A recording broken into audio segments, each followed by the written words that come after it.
Yung tipong akala mo ikaw na, kaso may reserba pa palang iba.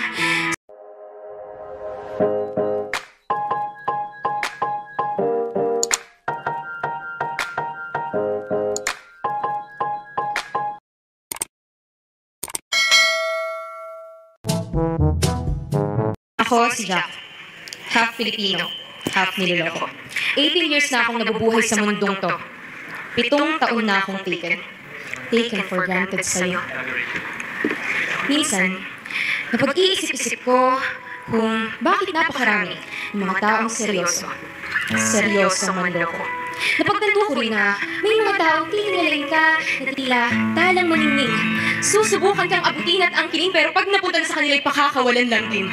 At alam mo, ang pinakamahalagang bagay na nakita ko ay ang pananatili ko sa'yo kahit iba naman ang hinahanap ng puso mo. Ang piyesang ito ay pinamagatang hindi naman naging tayo pero nag-move on ako. Ating ang bigyang pakahulugan ng salitang tayo. Ito ba yung minuminuto, ikaw ang kausap ko? Ito ba yung sa pagising sa umaga, ikaw ang nakikita ng mga mata ko? Ito ba yung sa bawat linggo, mas lumalalim ang pagtingin kong ito? O yung sa paglipas naman ng mga buwan na mas nahuhulog ako sa'yo? Hindi ka nakahandang sumalo. Bakit nga ba humantong tayo rito? Yung dating tayo na nagsimula sa simpleng hi, pero nauwi sa goodbye. Yung dating tayo na ang kwento ay umaabot hanggang madaling araw, na ang pinag-uusap ay laging tungkol sa'yo at sa akin. Pwede bang pag-usapan naman natin ang tungkol sa atin? Yung dating tayo na halos hindi mapaghiwalay. Tapos biglang tutugtog yung kantang You and I. Yung dating ikaw at ako na tinutokso ng salitang tayo. Unang beses nang malaman mo ang pangalan ko, ikaw itong naging interesado. Interesado sa pagkatao ko, nalapitan ako, na maging kaibigan ako.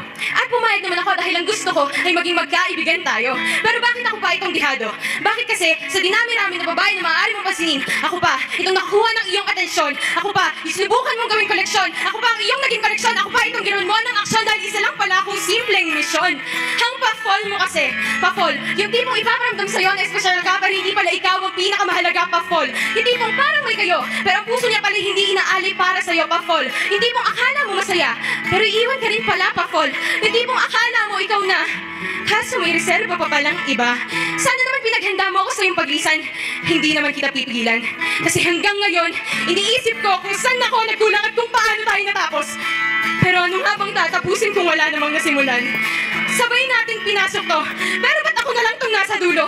Ngayon, umuusad ako palayso sa nakaraan na gustong-gusto kong balikan. Dumidistansya ako kahit gustong-gusto ko nang lumapit sa'yo. Nililisan ko ang lugar na ito kasi hindi naman ako mapupunta sa piling mo. Pero nagpapasalamat ako.